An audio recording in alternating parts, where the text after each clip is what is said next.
Stay tuned. In Michigan, we hunt, we fish, and we plant our roots deep to survive. We are a very small percentage of a large amount of people doing the same. I'm your host, Eric Zerlock, and you're going to want to stay tuned as I explore, alongside my colleagues, the woods and the waters of Michigan. On Michigan, Caught Wild. Alright, I'm going to go ahead and set up a couple tip-ups. I'm at a little bit of a drop here, actually where I'm fishing, where I've got my gear over there. It's 5 foot deep, and this is about 10 yards, 15 yards here, and it's 15 foot, so it's a nice little drop. And about another 10 yards, if that, it's 20, 21, 22 foot. So I'm gonna set up a couple flags here. I'm gonna kind of go through this. Had some people ask about how I do this, so I've actually got a sucker in here that I've already wounded. Get this big guy here because I've already stabbed him once. I'm gonna grab this big old sucker minnow. I got a size 4 treble hook on here, which is about perfect for these big ones. And,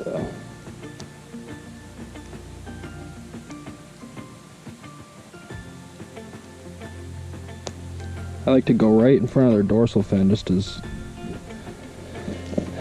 try to not hit their spine, but try not to hit too much of their muscle either. And then I put a little split shot on here. Basically the split shot. I'm gonna get on the other side so I don't have a shadow. Okay, all right. So I stabbed him right here in front of the dorsal fin. And the sinker, basically, I keep it loose and adjustable, so it kind of determines how much swim they get. The closer that weight is to them, the less they'll actually move around. So, but we're in some really clear, shallower water, so I'm going to move this up. I'm going to let him have some freedom. He's kind of wounded anyway, so I'll let that spin down there.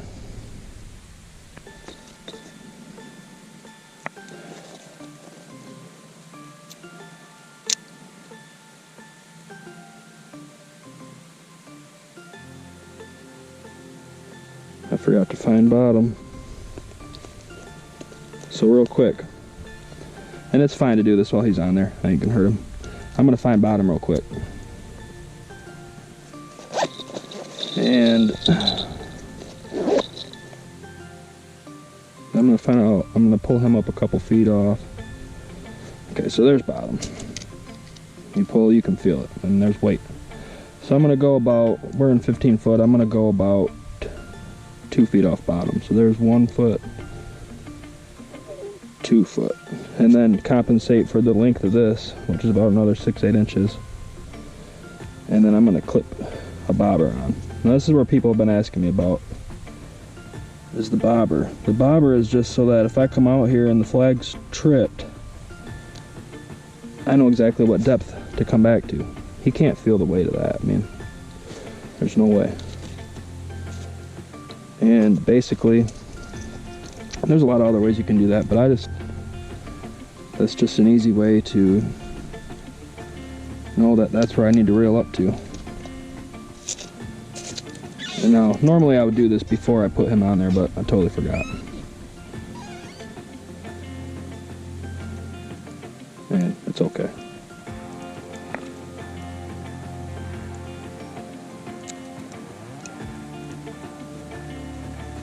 That's okay. And just make sure he's hooked good. Send it back down. And now you know that.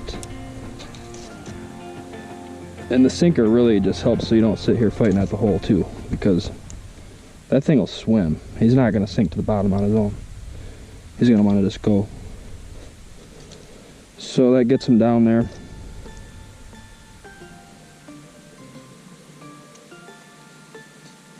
And even though it's sunny, we're still below freezing today, so I'm going to use this foam.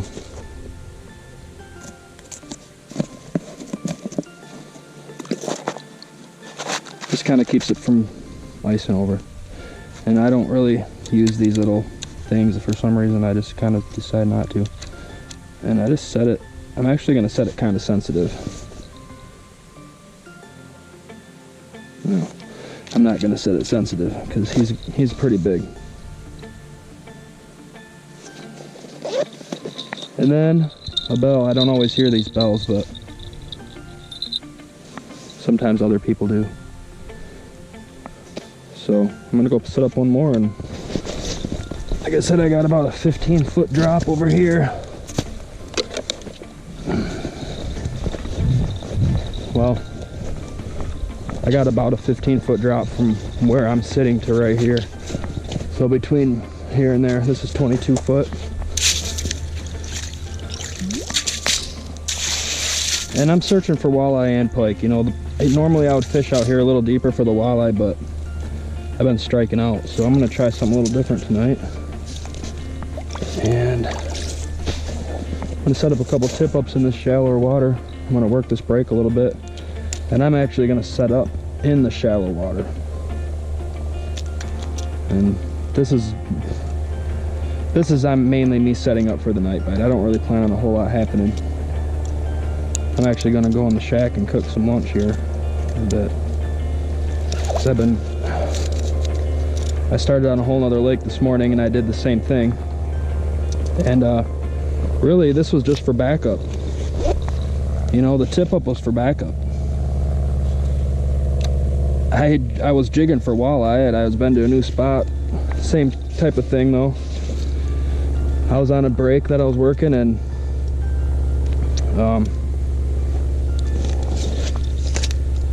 I was just working that, oh, see, totally forgot to do what I was doing. Just pull up 1, 2, and I think that compensated enough.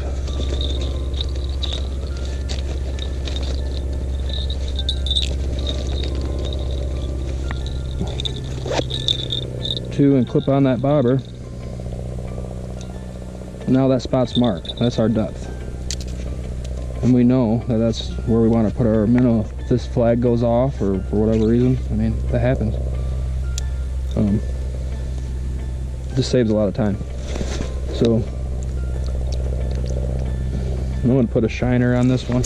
The other one got a sucker minnow. This one's going to get a shiner. So I was saying, I started off this morning this same thing, and it was dark out. I set the tip up, and it wasn't till after daylight that it paid off. But that was the only fish I caught, was on the flag, and it was a small pike. I had to let it go. But you know, that was the only thing that paid off. So sometimes it's worth it to have these. I shouldn't even say sometimes, because I've been using them a lot more, especially this season, and it's been pretty much what saves me. They can be a headache. They can get tangled up. You know, I maintain them. Usually I get home and I gotta mess with them a bit. I'll unwind them and I'll put a new leader on. And I'm running a fluorocarbon leader. I guess I did forget to mention that. This is an 8-pound fluorocarbon. I don't run steel leaders because I'm fishing clear water a lot. This is really clear water. So,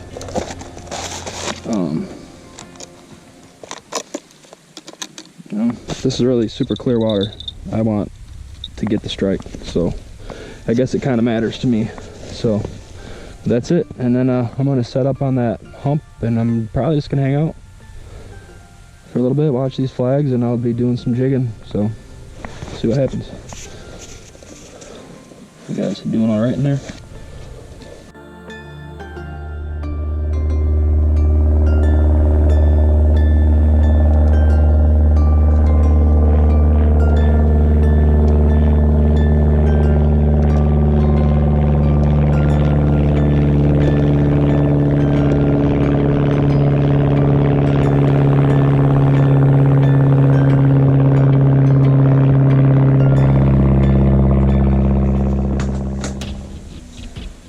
Alright guys, I'm sitting here cooking my lunch. I'm just gonna put my bobber down. 5 feet of water here. I'm gonna strip my bobber down. So hopefully it's a big old pike. I mean, it went ripping down. I was sitting here cooking lunch, so something decent, whatever it is.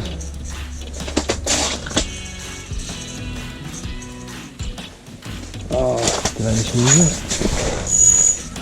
No. Little northern.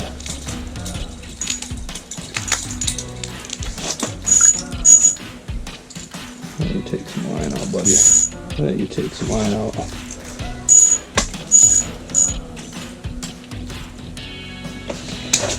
Alright.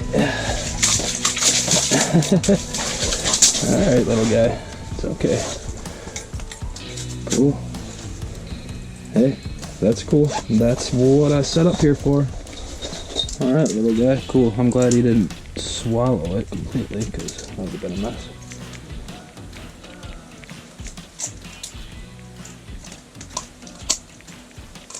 Alright, you aren't big enough to keep. So we'll have to let you go. Oh yeah. See ya. That was cool. Like I said, I was in here. I set up tip up so you guys see me do that. I'm in here cooking a can of soup on the buddy heater. And I'm kind of that was on one of these golden shiners. And just a slip bobber.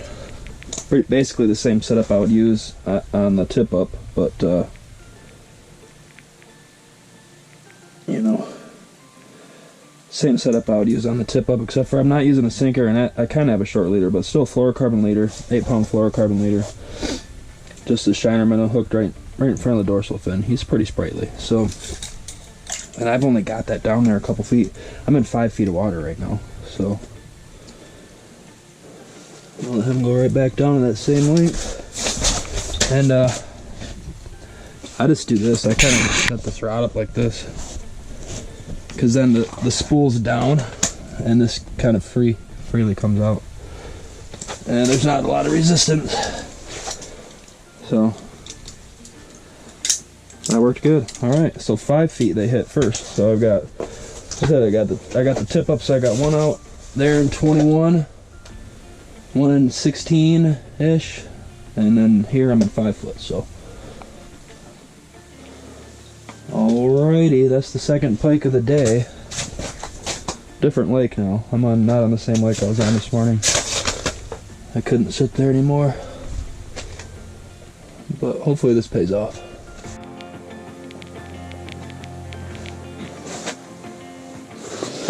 Alright, we got another one on the bobber here.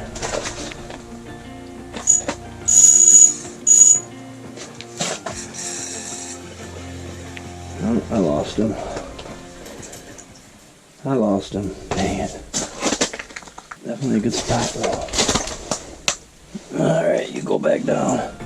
I had him. I seen him on the camera. I seen him down there. Huh. Lost him. He didn't have it all the way. That's 2 hits in this depth.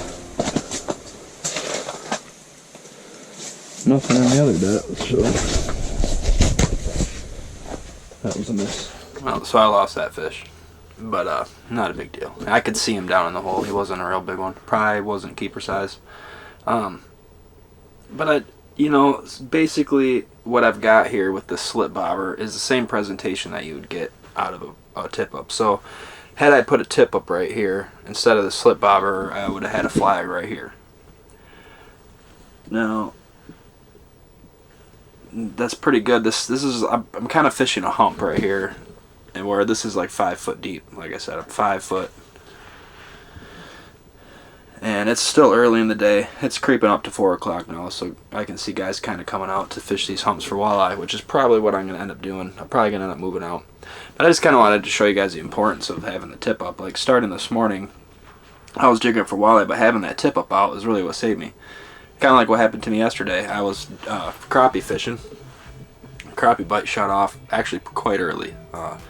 We had probably a good really hour or maybe hour and a half of smacking crappies, and then there was nothing, and then that flag went off and I caught that pike that was about 25 inches, and that was more, well, I would bet that was probably just as much meat as those crappie, the pile of crappie.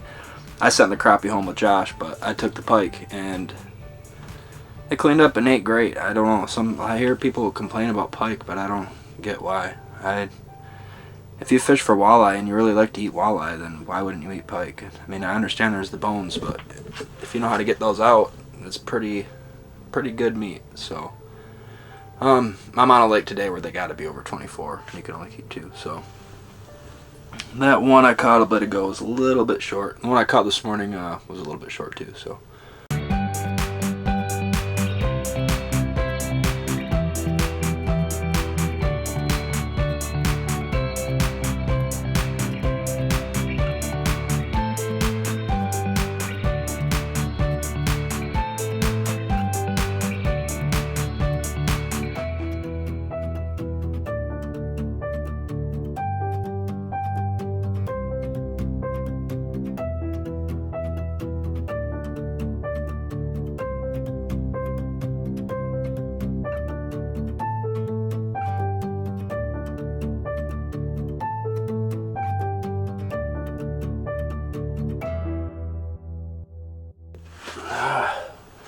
Oh, that fish broke me off. I had the GoPro down there on the bottom facing up, so hopefully I got what it was on footage. I seen it for a second. It seemed like it was a better sized fish. Pretty sure it was a pike. Could have been a walleye almost. I don't know. I really didn't get the best look at him. I just seen the bobber go down and I saw like a little bit of a glimpse of a tail, and then as soon as I set the hook, I thought I turned both of these cameras on and I didn't. Gosh, that's the crazy part about trying to film fishing is actually trying to fish while you're filming. I think that's the hardest part, because you can't just always leave the cameras running and hope for the best. I got a flag out there.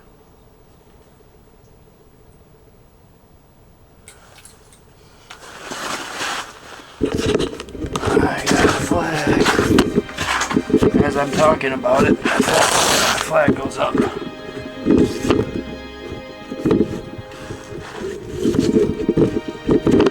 It is spinning from here. I can see it, so I'll go see what happens.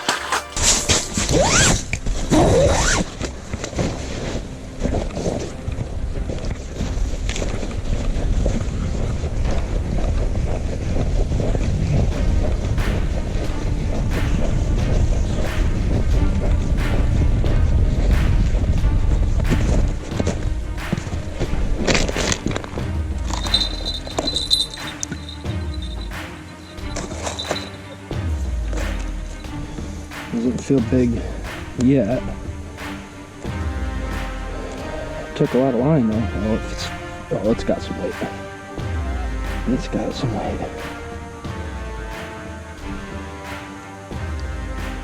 There's the bobber.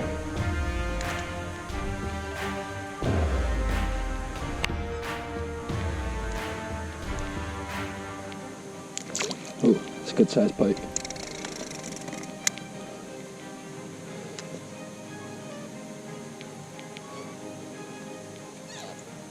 Ooh, that's a better one, for sure.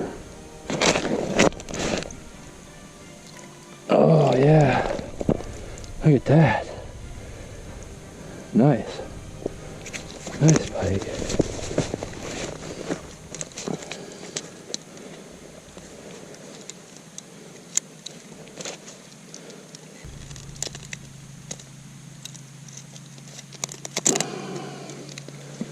All right.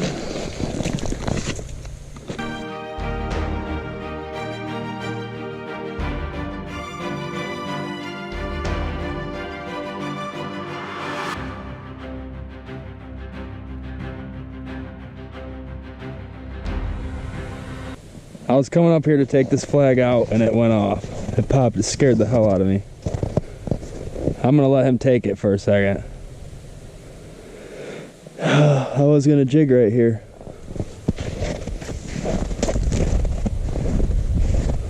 I got a bobber down that I can't see over there. That scared the crap out of me, dude.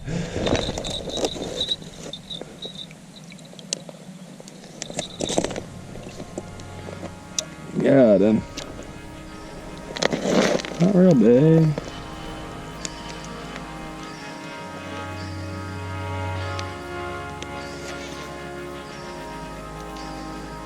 Another pike.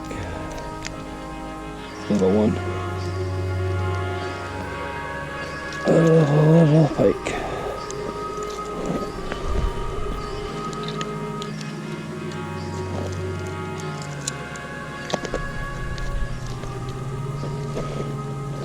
Alright, little friend. See ya. Alright. I'll jig here. It's getting towards dark now and we're jigging. We're out here in a little bit deeper water jigging for walleye, and see the flags are still producing, so it's always good to have them up. I mean, that wasn't a keeper fish, but it could have been. So definitely helps to have them out. Got a looker. Come on. Got him. What do we got? What do we got?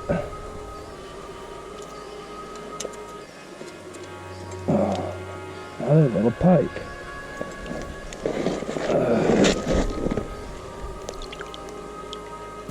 Little pike. Not what I was after here. This spot. Right.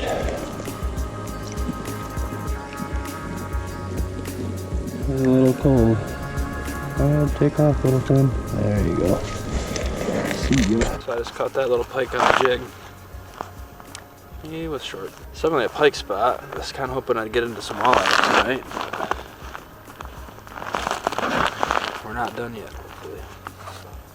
We're still in that prime time, you guys. I'm not seeing a whole lot. Definitely seemed like the pike started feeding a little bit deeper as the evening went on, but now nothing. So I really was hoping that the walleye would come into this shallower water, but I mean, I'm jigging in 20 foot. Basically, I swapped out the farthest tip up that I had. I put it back. I put that tip up that I had in the deeper water into the shallow spot, and I started jigging in this 20-foot spot. That's where I caught the one little pike. And now it's getting dark. Surprisingly, it looks lighter on camera than it actually is. It's getting pretty dark. Not much going on for this primetime bite. Oh, we got a runner. We got a runner. What do we got? What do we got? Feels like something decent.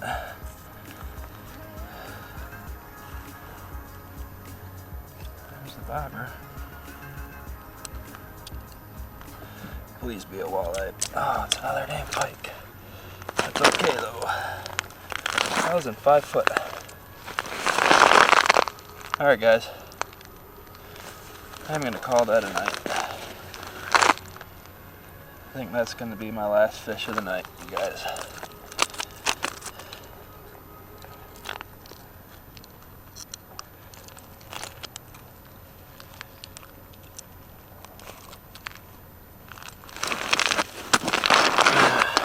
Very little short, and I'll let you go.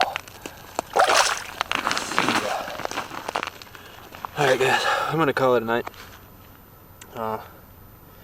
That guy hit back up here in that 5 foot spot, so definitely a decent day for pike, and no walleye though. This was really what my goal was today, was to get some walleye, but also to use the tip ups and kind of show you guys how I do it. So yeah, tried a couple new spots today, and they're both pretty productive. So hope you guys enjoyed the video. If you enjoyed, please subscribe. Peace.